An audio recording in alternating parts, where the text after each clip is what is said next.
Cliff the Rocket Man here. I'm thinking video 20. I think I skipped one here. I started out showing my video cat. Seems like every time I do a video at home or in the garage, she is right here along with me. So anyway, videos on small engines today. Here I have my 59 2 horsepower Briggs and Stratton. We're going to start this one, but before I do that, I wanted to show you a couple other engines I got. So I'll put this one down. Right here I have 54 1 horsepower Briggs and Stratton. It's got a cool little plate here. You can just still barely read it. It's 5S is the model number on it. Even gives you valve clearances. Anyway, this is one I restored quite a few years ago. Well, maybe 10 or so. Tried to keep it as original as possible, except for the handle here, the pull handle. Anyway, cool little engine. And okay, we'll move on to another one. Here's one that's unrestored. I like lots of small engines. Here's a little Tecumseh.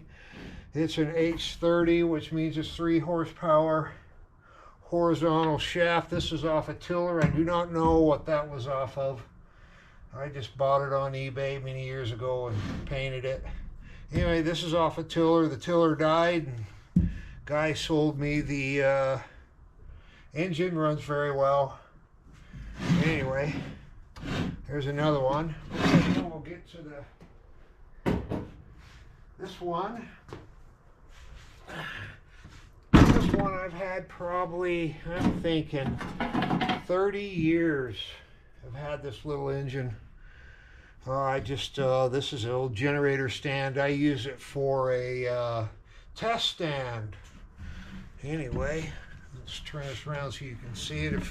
I tried to leave this one as original as possible. Obviously that's not. It just needs to be repainted. I don't even want to repaint it.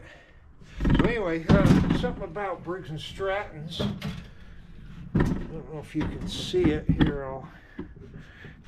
Down here, you'll see a model number here, which is 60102. Then you have a type. And then you have a serial number down here, and they still do this today. They didn't do it in 54. I don't know when they changed them over, started numbering them like this. But anyway, if you look at your serial number, the first, you got model number, type number, serial number. Now the serial number, the first 2 digits determine the year. So this starts with a 59, so this is 1959 2 horsepower. Okay, now we're gonna put you down here. We're gonna try to start this old dog.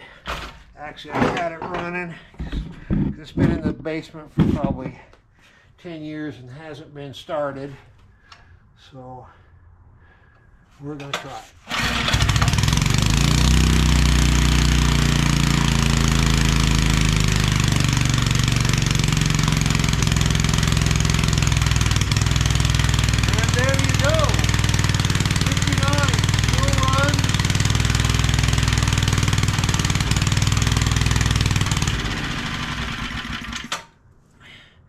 Doesn't smoke. It came off a real mower. A guy gave me the mower 30 years ago at least. So I'm thinking probably a little closer to 35 years ago. It's oil bath.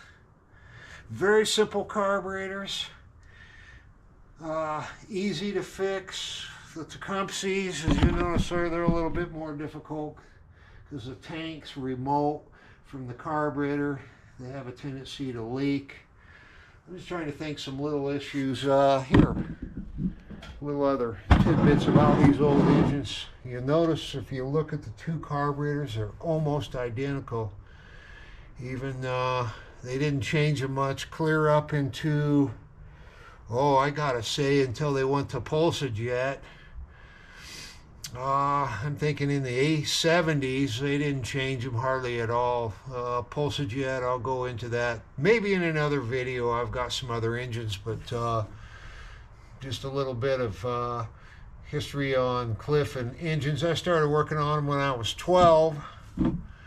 Took a couple classes in junior high and one in high school on small engine repair, and then when I got my house here in Utah, I started fixing mowers. So I fix them, sell them in the spring, and then I go camping, and we don't worry about them until snowblower season. I encourage people to bring them over in the fall. Bring them snowblowers in the fall, and so I can fix them before it gets too cold. And then I say bring your mowers over in the spring, and I'll get them running for you if they give you any trouble. But anyway, that's just one of my hobbies. You guys know my other one, guys and gals I should say. It's Coleman stuff. So, but today it's raining outside, so I thought we'd do something different in the garage today, some small engine stuff. Anyway, I think that's about all.